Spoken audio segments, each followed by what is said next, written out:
MLA అనే అహంకారం నెత్తికెక్కితే Kaushik రెడ్డిలా తయారవుతారని Congress MLC Balmuri Venkat సెటైర్లు వేశారు. తాను సోషల్ మీడియా స్టార్ అవ్వాలని అత్యుత్సాహం ప్రదర్శించారని విమర్శించారు. సొంత పార్టీకి మోసం చేసిన వ్యక్తి కౌశిక్ రెడ్డి అంటూ బీఆర్ఎస్ నేతలను బల్మూరి ఉత్తికారేశారు. తెలంగాణ రాష్ట్రంలో బీఆర్ఎస్ పార్టీ ఒక ఆంబోతుని ఇచ్చిపెట్టింది. ఆ ఆంబోతు బయటికి వచ్చి ఊరిపైన పడి ఏది పడితే అది మాట్లాడుతుంది.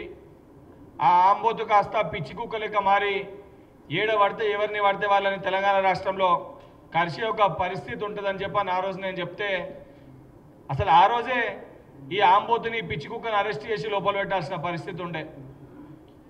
కానీ అరెస్ట్ చేయకపోయేసరికి ఆ పిచ్చి కుక్కకి పిచ్చి ముదిరి ఏదైతే సంబంధించి తనకి తాను ఒక శాసనసభ్యుడు అనేది మర్చిపోయి లేదా శాసనసభ్యుడనే ఒక అహంకారం నెత్తిపైకి ఎక్కి తనకి తాను ఎక్కువ ఊహించుకొని తన ఫోన్ ట్యాప్ చేస్తుర్రు, నా ఫోన్ ట్యాప్ చేస్తుర్రు, నా ఫోన్లో ఏదైతే నేను మాట్లాడుతున్నాయి వింటుర్రు అని చెప్పని చాలా ఎక్కువ ఊహించుకొని అడ్డగోలుగా మాట్లాడేది ఏదైతే అది ఎక్స్ట్రీమ్ స్టేజ్కి చేరి బంజారాహిల్స్ పోలీస్ స్టేషన్ పోయి కంప్లైంట్ ఇచ్చే ప్రయత్నం చేసిండు.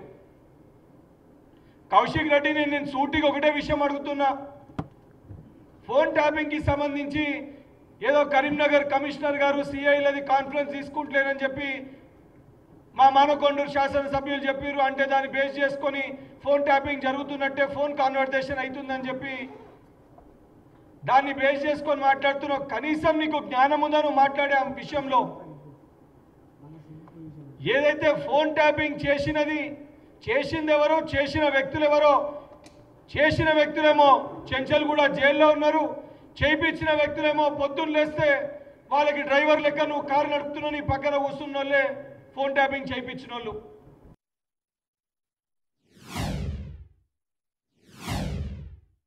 హరీష్ రావు గారు బహుశా మీరు మర్చిపోయిరేమో, గత 10 ఏళ్లలో 48 గంటలు ఇదే బల్మూరి వెంకట్ని మీరు అరెస్ట్ చేసి తీసుకొని వెళ్తే శాసనసభ సాక్షిగా ఆ రోజు సిఎల్పి నాయకులు మా విద్యార్థి నాయకుని ఎక్కడ తీసుకుపోయినరు కనబడతలేడని చెప్పి 48 గంటల తర్వాత అసెంబ్లీలో ప్రశ్నిస్తే అప్పుడు తీసుకొచ్చి అర్ధరాత్రి 2 గంటలకి నన్ను జడ్జి ముందు ప్రవేశపెట్టిన పరిస్థితులు మీరు మర్చిపోయినరా? ఒకటే రోజు జమ్మికుంట పోలీస్ స్టేషన్ పరిధిలో, కరీంనగర్ కొత్తపల్లిలో ఒకే కేసు 3 పోలీస్ స్టేషన్లో పెట్టి పిటిషన్ ఇచ్చిన వాళ్ళు లేకపోయినా సొమోటోగా కేసులు బుక్ చేసి అడ్డగోలుగా భౌతిక దాడులకి పాల్పడిన చరిత్ర మీది, మీ ప్రభుత్వాన్ని, మీ ముఖ్యమంత్రిది.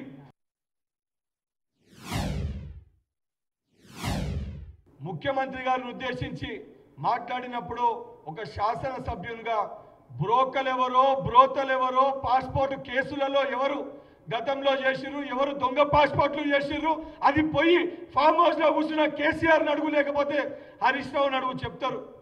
బ్రోతలెవరో లేదా ఏదైతే సంబంధించి నేను రెస్ట్ తీసుకోనికి పోతున్నా అని చెప్పి బయటికి పోయినా మీ కేటీఆర్ని అడుగు చెప్తాడు. లేదా సారా బుడ్డి కేసులలో, ఏదైతే మద్యం వ్యాపార కేసులలో జైల్లో ఉండొచ్చిన మీ కవితమ్మని అడుగు, మీ కవితక్కని అడుగు చెప్తారు. మళ్ళీ చెప్తున్నా, కౌశిక్ రెడ్డి ఒక ఎమ్మెల్యేగా నువ్వు వాడే పదజాలాలు ఏదైతున్నాయో నోరు అదుపులో పెట్టుకొని మాట్లాడు.